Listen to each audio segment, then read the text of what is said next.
My name is Kenny Moten, number 234, and I'm going to be singing Lost in the Wilderness from Children of Eden.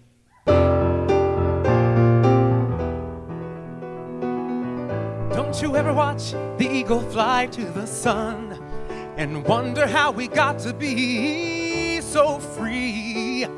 If you ever have, you know your journey's begun. Hey, but what have we got to lose, boy, when already we are lost in the wilderness? And where we are headed, boy, I couldn't even guess. But off we go without a warning, running as we hit the ground, where our future lies a morning, where our hearts are outward bound, till one bright and distant morning we may stop and look around, and there in the wilderness finally we'll be found.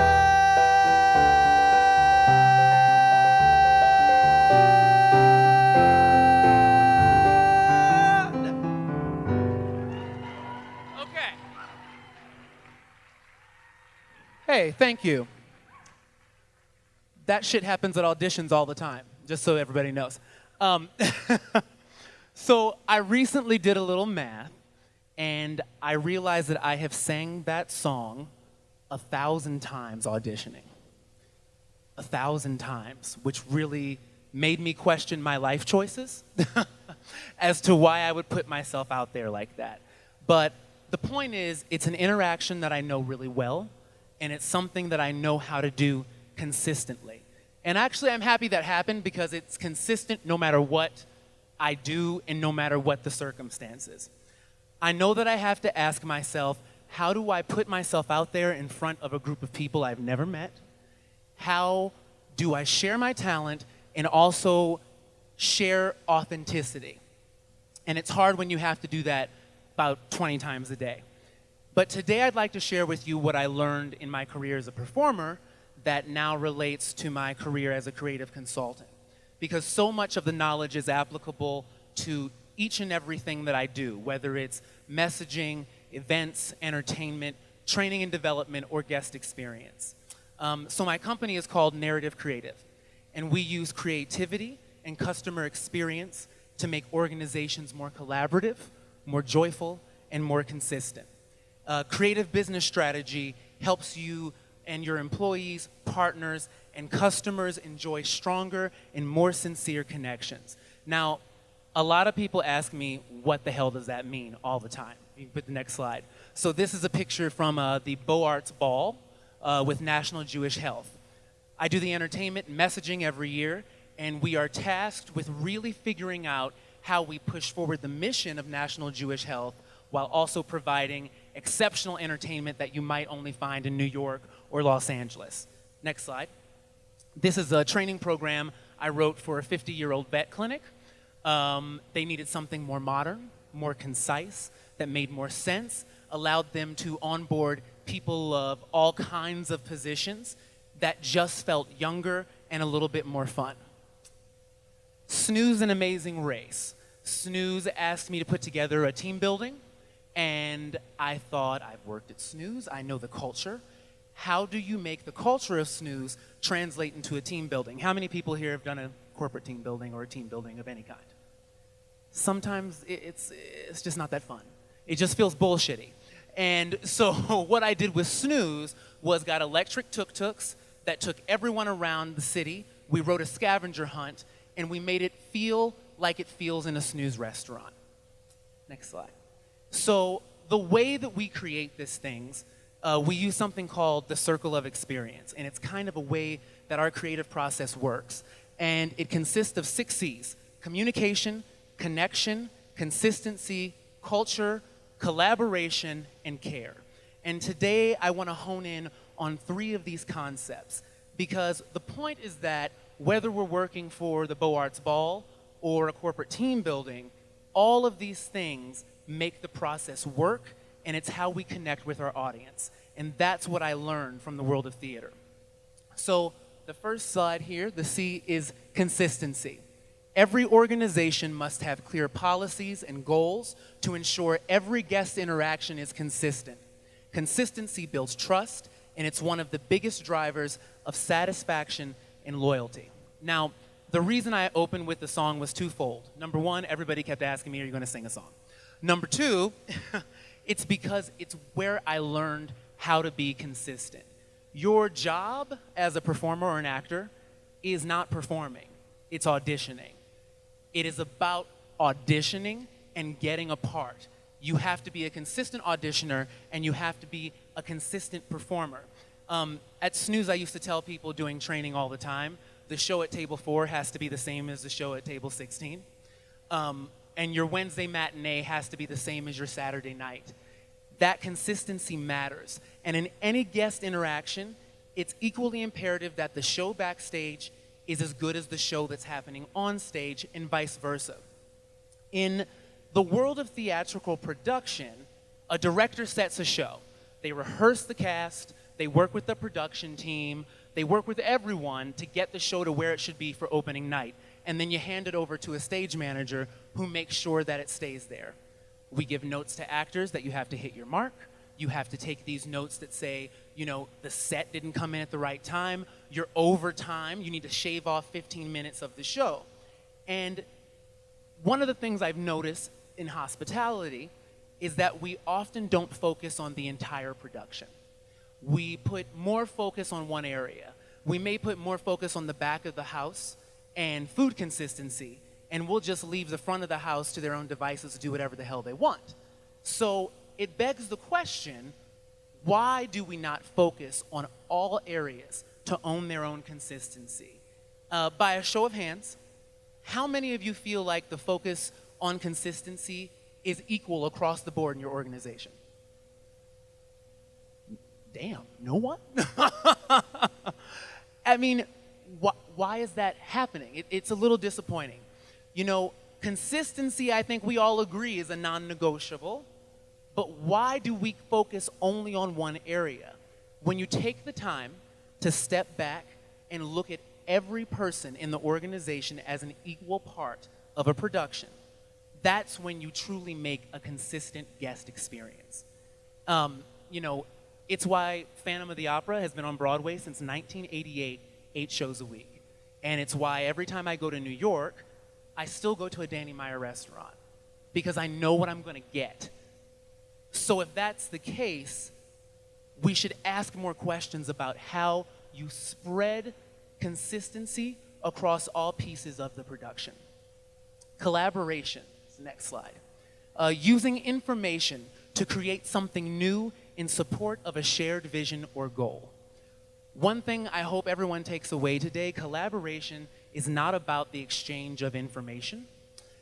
In any connected organization, collaboration is necessary to be successful, and it's necessary to innovate. I mean, we hear all the time, people say to me all the time, oh, I'm so happy you're collaborating on this project with me. Which is also kind of bullshitty, because when you collaborate, you have to have those two magic words, shared vision. You are collaborating on new information that you're receiving. People often confuse collaboration with communication or teamwork, because they think that just sharing information with one another means collaboration. And one of the things that I love about theater is there is buy-in from everyone. It takes a set designer, a production director, a director, a cast. It takes 1 million people to get to that one shared goal. And like theater, hospitality is a completely collaborative medium. No one is on an island alone in a restaurant. No one's on an island alone in a theater. And if you feel that way, take your one-man show on the road and get out. Keep it moving, because it just doesn't work. You know, we all wish that a pre-shift, an opening shift, a closing shift, we all would share stories, maybe some war stories about fun times of days gone by, but we know that it doesn't always work that way. And I think the reason it does not is because of this false sense of collaboration. In the theater community, when you bring together artists to work on that shared vision, the lines get very blurry, but it doesn't matter as long as everyone is creating and working towards one goal. When I work with clients on events, I always have that in mind too. I ask them, what is your organization's message? How does the entertainment affect your message? How does production, light and sound affect your message? How does the catering team affect it? I mean, should they be doing any kind of food knowledge or beverage knowledge while they're there? Or is it completely unobtrusive service? And I annoy the shit out of people with all of my questions. I see people get sad when I walk into a room, but it matters. I'm serious. They're like, oh, it's the guy with opinions. But it matters because at the end of the day, when we all have a shared vision, you make a better guest experience for everybody. Next is connection. Every memorable experience has one thing that makes us remember it: emotion. Although it won't shape each experience, the authentic nature of emotion is something that your guest will always latch on to. How many people spend their time looking at reviews and Yelps? Becky, raise your hand. We all spend time looking at analytical numbers to get to the nitty-gritty of what we're missing from a guest experience. And, in theater and hospitality, we're all in this together. We all share in the same process, and we all have this feeling that this is happening. We're on this boat together. And when I'm directing a musical or creating training material, the concept of connection is always at the forefront of my mind. Now, it's there because I'm a consultant and I want my client to be happy, but at Narrative, we also like to think of whether or not we've served our audience. Is the audience going to go out into the world and advocate for your organization? As an actor, as a manager, as a server, as a line cook, it is easy, very, very easy, to see everything through your own eyes and make your craft a selfish endeavor. We've all heard with public speaking, people say, oh, if you get nervous, you should imagine everyone naked or look over their heads and don't pay attention to people. And I can tell you that working in the theater, one thing that I have learned is that you lose your power when you separate yourself from your audience. If we think of hospitality as theater, we have to recognize that our guests are part of our community. There's so many options in Denver. Even theaters, I'm working right now with the Denver Center Performing Arts. Even theaters have to worry about now what happens when you step into the Arts Center and then when you step out of it.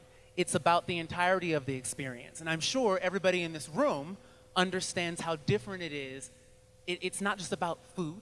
It's not just about service. It's not about when you lay your card down. It is about the entirety of an experience. And when I think of my favorite restaurants, I only think of the good stuff. I don't think about the one-off nightmare time I had anywhere. And that's what I mean about connection. We're all human. My voice could have cracked this morning.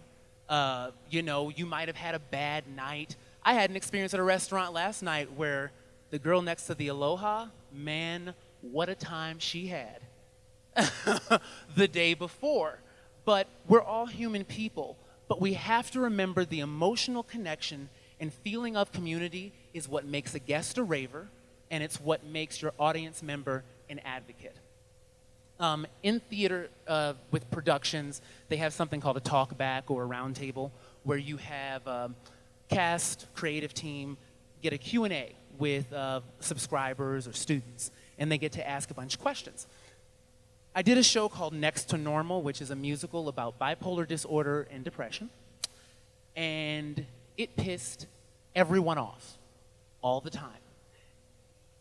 What was fascinating was having the time in the community to have people ask questions about how it was created and why it was created and why it made people feel a certain way. And I watched those people leave a talk back feeling different. They felt like we understood them and we got them because the emotional connection was established and everyone could move forward as part of a community. There's a great Pulitzer Prize-winning playwright named David Mamet, and he has this really wonderful quote. Theater is drama, and drama is process. If you leave with anything today, I want you to think about guest experience being drama. And we know it can be so damn dramatic at any time for so many people. But drama, by definition, is an exciting, emotional, and unexpected series of events or circumstances. If guest experience is drama, it's also about process. It's about consistency, collaboration, and connection. That's the community that our guests want to live in. It's the community also in this room.